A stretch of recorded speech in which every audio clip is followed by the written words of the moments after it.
বলগুনা গ্রামে একটি মা কুকুর করুণ অবস্থা, মুখের মধ্যে প্লাস্টিকের কৌটো আটকে থাকে কয়েকদিন ধরে।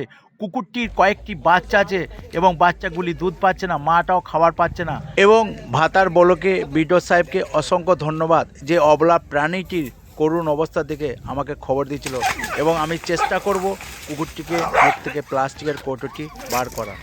জালে করে ধরতে গেলাম, কুকুরটি গলির মধ্যে ঢুকে পড়লো, কুকুরটিকে আর খুঁজে পেলাম না। এবং কয়েকটি যুবক কি বলতে চাইছে আপনারা একটু দেখুন।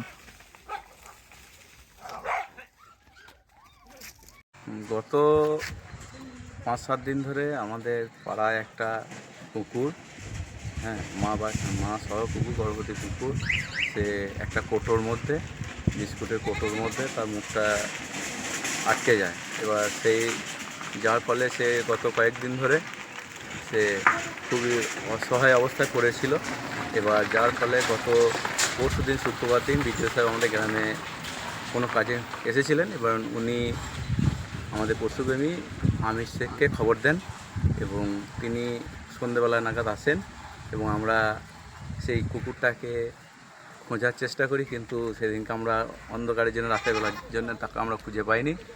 আবার আজকেও আমির ভাই এসেছেন, কিন্তু আমরা আচ্ছা, এই যে অবলা প্রাণী পথ কুকুরটার মুখের মধ্যে যে প্লাস্টিকের কৌটো আটকে আছে, আজকে 5-7 দিন বলছেন, তা শুক্রবার দিন উনি এসেছিলেন আপনি বললেন। আজকেও সকালে কুকুরটা হয়তো চেষ্টা করা হলো, কিন্তু অবলা প্রাণীটা কি অলিগলি ঢোকার কারণেই কুকুরটা কি ধরা হলো না? আমাদের গ্রামে কয়েকজন যুবক এবং তার সঙ্গে আমরা বেশ কয়েকজন মিলে তাকে খোঁজার চেষ্টা করি।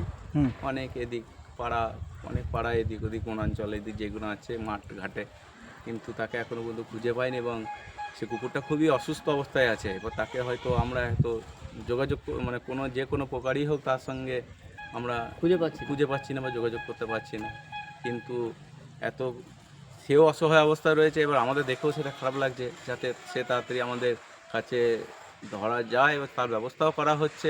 আমির ভাই খুবই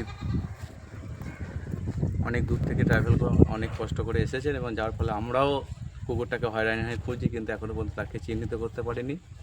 এবং দেখি আগামী দিনে যদি খোঁজা যায় আবার আমি ভাইকে আবার খবর দেবো এবং তিনি এসে যদি আমাদেরকে যদি কুকুরটা মুখ থেকে আটকে থেকে যদি বোতলটাকে যদি মুক্ত করা যায় তাহলে খুবই ভালো হয় এবং পশুটাও খুব ভালো থাকে, এটাই আমরা চাই। আপনার নাম পরিচয়? আমার নাম হচ্ছে সুমিত কুমার চৌধুরী, গ্রাম বলগুনা। আজকে আমি এসেছি পূর্ব বর্ধমান ভাতার বলগুনা গ্রামে। দুদিন আগে আমাদের ভাতার বিডিও সাহেব বলগুনা গ্রামে এসেছিল কোনো কাজে।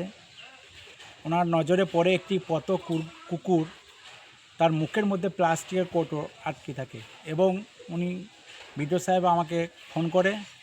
ওনার খবর পেয়ে আমি আমাদের এই গ্রামের বিলাল সাহেব যে রয়েছেন মাস্টারমশাই এবং যে ভাই রয়েছে, ওনারা আমার সাথে যোগাযোগ করে এই গ্রামে যে যুবকরা রয়েছে খুব উৎসাহিত, খুব ভালো লাগলো অবলা প্রাণীকে ভালো যে পাশে থাকানোর জন্য। এবং আমি চেষ্টা করব আবার এসে আমি প্রাণীটার প্লাস্টিকের কৌটোটা তার মুখ থেকে করব।